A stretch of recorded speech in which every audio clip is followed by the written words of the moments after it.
Hello friends, NDR channel में आप सभी का स्वागत और अभिनंदन है। पिछले वीडियो में आप लोगों ने चक्रवृद्धि ब्याज का कंसेप्ट को बहुत बढ़िया से समझा। इस वीडियो में हम हर तरह के आपको क्वेश्चन जो है ट्रिक के माध्यम से बताऊंगा, साथ में कंसेप्ट भी बताऊंगा, ठीक है। लेकिन ये तरीका बिल्कुल ही अलग होगा, इसलिए वीडियो को लास्ट तक बने रहिए और देखते रहिए।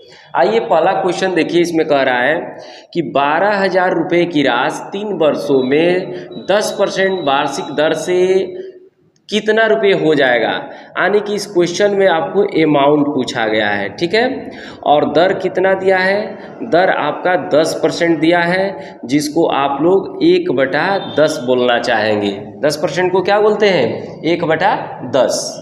अब देखिए इसमें जो है 10 क्या है, हमारा प्रिंसिपल की तरह व्यवहार करेगा। ये प्रिंसिपल है, मूलधन, और ऊपर जो है क्या है, CI है, यानी चक्रवृद्धि ब्याज, ठीक है। यानी कि ये 10 रुपया बढ़ करके 11 रुपया हो गया है, यानी अमाउंट क्या हो गया है, 11 रुपया हो गया है। चूँकि 3 साल का सवाल है तो 10 रुपया 11 रुपया बन गया, फिर 10 रुपया 11 रुपया बन गया, फिर 10 रुपया 11 रुपया बन गया। तो रिजल्ट ये देखेंगे कि 10 दहिया सही दहा में 1000 रुपया 1331 रुपया बन गया। इन तीनों का गुणा कर दिए तो ये अमाउंट कितना वो बोल रहा है, 12,000 बोल रहा है। तो 12,000 जब अमाउंट बोल रहा है तो सोचिए कि ये कितना गुना है भाई इसका। आप देख सकते हैं 12 गुना है, तो इसका मतलब कि मेरा भी अमाउंट 12 गुना हो गया होगा। तो 12 से मल्टीप्लाई करेंगे, 12 एकम 12, भारतीय 36 एक 37, और भारतीय 36 और 3 39, 12 3 15, यानी हमारा पैसा बढ़ करके 15,972 रुपये हो जाएगा। तो इस तरीके से आप चक्रवृद्धि ब्याज को कर सकते हैं, कोई फार्मूले की ज़रूरत ही नहीं पड़ेगी। तो ये वीडियो कैसा लगा ज़रूर बताइएगा, अगर अच्छा लगे तो इसे शेयर कर दीजिएगा, ठीक है। तो आइए चलते हैं हम नेक्स्ट क्वेश्चन की ओर कि इस चैप्टर का दूसरा क्वेश्चन किस प्रकार से दिया जाता है, ठीक है। तो दूसरा क्वेश्चन कुछ इस प्रकार से मिल जाए, जैसा कि प्रश्न में कह रहा है कि 1600 रुपये की राशि 15% वार्षिक चक्रवृद्धि ब्याज की दर से 2 वर्षों में कितना चक्रवृद्धि ब्याज देगा। यानी इस प्रश्न में आपसे चक्रवृद्धि ब्याज पूछ रहा है। तो इस क्वेश्चन में देखिए आपका मूलधन कितना दिया है, 1600 रुपये, और परसेंटेज कितना दिया है आपका, दर जो है आपका दिया है इसमें 15%। 15% को आप क्या लिखना चाहेंगे भाई, तो 3/20। 15% को क्या बोलते हैं, 3/20। इसका मतलब कि 20 रुपये की राशि कितनी चक्रवृद्धि ब्याज दे रही है, 3 रुपये चक्रवृद्धि ब्याज दे रही है। यानी कि 20 रुपया बढ़ करके 23 रुपया होने वाला है, ठीक है। तो बताइए 20 रुपये की राशि 23 रुपये होने वाली है। चूँकि 2 साल का क्वेश्चन है इसलिए 2 घात इस पर लगा देते हैं, तो 20 ये हो जाएगा 400, ये हो जाएगा 529। तो हमारे हिसाब से मूलधन कितना होना चाहिए, 400, तो मिश्रधन कितना होना चाहिए, 529। लेकिन मूलधन दे रहा है 1600, तो 1600 भाई इसका कितना गुना है, तो हम देख रहे हैं कि 1600 इसका तो 4 गुना है, इसलिए हमारा भी अमाउंट 4 गुना होगा। 4 9 36, 4 दूनी 8 3 11, 4 5 20 21। इस तरह से हमारा अमाउंट 2116 हो जाएगा। तो बताओ 16,000 रुपये जब 2116 रुपये हो जाएगा तो ब्याज कितना बढ़ा है, तो 16 5 21, 516 रुपया आपका चक्रवृद्धि ब्याज हो जाएगा। तो इस तरह से इस क्वेश्चन को बहुत ही आसानी से कर सकते हैं आप लोग, ठीक है।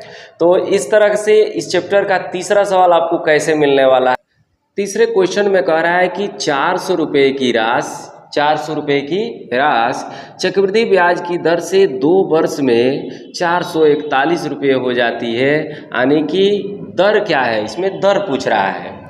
तो दर पूछ रहा है, तो चूँकि 2 साल का सवाल है तो यहाँ से आप देख सकते हैं ये अमाउंट है, यानी अमाउंट बटा प्रिंसिपल का रेशियो देख सकते हैं 441/400 है। तो जब 2 साल का सवाल है तो वर्गमूल निकाल देंगे, 3 साल का सवाल रहेगा तो घनमूल निकाल देंगे। इससे इनका जो है रेशियो निकल जाएगा, जैसे यहाँ पर 21/20। इससे ये पता चल रहा है कि 20 रुपये की राशि बढ़ करके 21 रुपया हो गई है, यानी कि कितना सियाई बढ़ा है, सियाई इसमें 1 रुपया बढ़ा है। तो बताइए भाई 20 रुपये पर 1 रुपये के ब्याज को क्या बोलना चाहेंगे? 1/20 गुणे 100। आपका देखिए ये आपका 5% रेट आ रहा है, यानी रेट इसका क्या है 5% इसमें रहा होगा। आसानी से ये भी क्वेश्चन कर सकते हैं। जिन लोगों को ट्रिक पर इसको करना होता है तो इसका ट्रिक होता है R बराबर amount by principal to the power 1/Δt minus 1 into 100।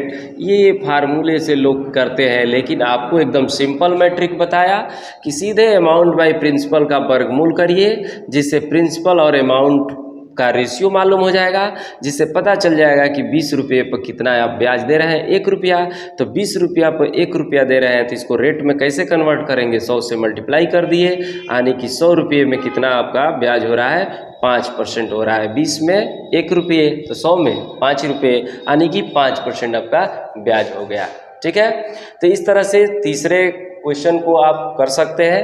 अब चौथा क्वेश्चन देखते हैं कि चौथा क्वेश्चन आपको कैसे इसमें मिल। आपके इस क्वेश्चन में दिख रहा है कि चक्रवृद्धि ब्याज के इस प्रश्न में आप देख सकते हैं कोई धन है जो 5 वर्षों में आपका 5 वर्षों में बढ़ करके 8 गुना हो जा रहा है, और 8 वर्षों में बढ़ करके वो 27 गुना हो जा रहा है। यानी कि एक बार 5 बार उसको छोड़ रहे हैं 5 वर्ष के लिए तो 8 गुना हो जा रहा है, और उसी पैसे को 8 वर्ष के लिए छोड़ दे रहे हैं तो 27 गुना हो जा रहा है। तो आखिर में इसमें रेट है क्या? रेट पूछ रहा है, और जबकि इसमें जो है टाइम का डिफरेंस देख लीजिए, इसमें टाइम का डिफरेंस 3 वर्ष आ रहा है। तो हमारे ट्रिक के हिसाब से इसमें अमाउंट बाई प्रिंसिपल का रेशियो जो है 27/8 हो रहा है, लेकिन 3 साल का सवाल है इसलिए इसका घनमूल निकाल देंगे तो ये हो जाएगा 3/2, यानी 2 रुपये की राशि बढ़ करके 3 रुपया हो गई है, यानी कि 2 रुपये पर 1 रुपया आपको ब्याज मिल रहा है। 2 रुपये पर ब्याज कितना मिल रहा है 1 रुपये, इसलिए दर बराबर 1/2 गुणे 100 कर दीजिए, आपका रेट आ गया 50%, यानी इस सवाल का जवाब हो जाएगा 50%। तो इतना कठिन सवालों को आप आसान से कर सकते हैं, इसमें कोई समस्या नहीं आएगी। ठीक है, अगला क्वेश्चन देखते हैं कि अगले क्वेश्चन में क्या आपसे पूछा जा रहा है। जैसा कि प्रश्न में देख रहे हैं, इस प्रश्न में आप देख रहे हैं कि कोई धन जो है चक्रवृद्धि ब्याज की दर से दिया गया है, इसमें जो 5% वार्षिक दर से दिया गया है, और 2 साल के एसआई और सीआई में डिफरेंस आपका 61 रुपया है, यानी डी जो है 61 रुपया दिया हुआ है 2 साल के लिए, टी जो है 2 साल है 2 वर्ष है, और रेट जो है 5% चल रहा है। तो बताइए वह कौन सा धन है, मूलधन आपसे पूछ रहा है, जिस पर 2 साल के लिए अगर बैंक में रख दिया जाए एक एसआई की रेट से और एक सीआई की रेट से, तो उसमें डिफरेंस 61 रुपया आ जाए। तो ऐसे सवाल के लिए एक ट्रिक है जिससे आप कर सकते हैं, प्रिंसिपल बराबर डी ब्रैकेट में 100/r का होल स्क्वायर। अगर इस फार्मूले का आप इस्तेमाल करते हैं, और इसको याद भी करना आसान है क्योंकि 2 साल के एसआई सीआई में डिफरेंस के लिए इस ट्रिक को लगा सकते हैं। D for difference, P for principal, R for rate. तो प्रिंसिपल पूछ रहा है, डिफरेंस दिया हुआ है 100, आर आपका 5 दिया है, इसका होल स्क्वायर कर देते हैं। ठीक है ना, तो आपका ये हो जाएगा 61, ये हो जाएगा आपका 20 का होल वर्ग, यानी 61 गुणे 400 आपका हो जाएगा 0 0 4 1 4 6 24, यानी कि वो पैसा 24,400 रहा होगा। 24,400 को अगर बैंक में रख दिया जाए 2 साल के लिए एसआई पर और सीआई पर, तो दोनों में 61 रुपये का डिफरेंस 2 साल में आ जाएगा। ठीक है, तो अगर वीडियो अच्छा लगा हो तो इसे शेयर कर दीजिए, और नए हैं तो चैनल को सब्सक्राइब कर लीजिए। और भी क्वेश्चन हम नेक्स्ट डे लेकर इसमें नेक्स्ट वीडियो में आने वाले हैं। धन्यवाद।